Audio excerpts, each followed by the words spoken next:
Sunt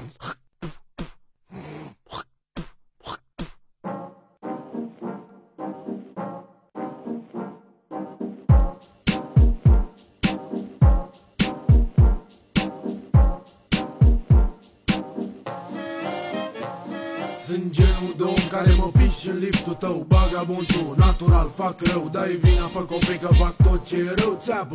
Eu mă piși și a început să-mi placă. Spui că sunt un nenorocit, sunt omul din lift, mereu fericit. Beat mor, cad stâncă, fac planning familial cu mâna stângă.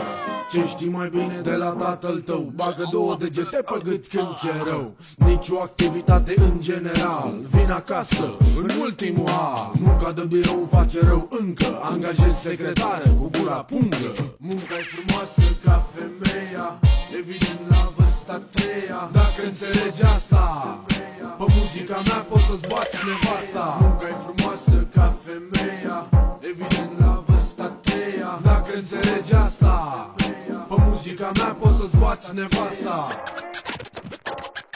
Suc de nevoie? Na, de nevastă. Baby, când te văd îmi rămâne flască. Mă pun în cap la masă, mâncați capul la pește. Sunt tată de familie, cel ce vă iubește. Copiilor le beau alocația, părinților mei le beau pensia. Vreți să vă ia tata ceva, sugeți din tata cu porția.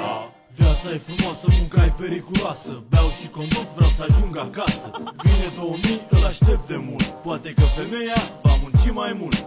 Munca e frumoasă ca femeia, evident la vârsta treia. Dacă înțelegi asta, pe muzica mea poți să-ți bați nevasta. Munca e frumoasă ca femeia, evident la vârsta treia. Dacă înțelegi asta, pe muzica mea poți să-ți bați nevasta.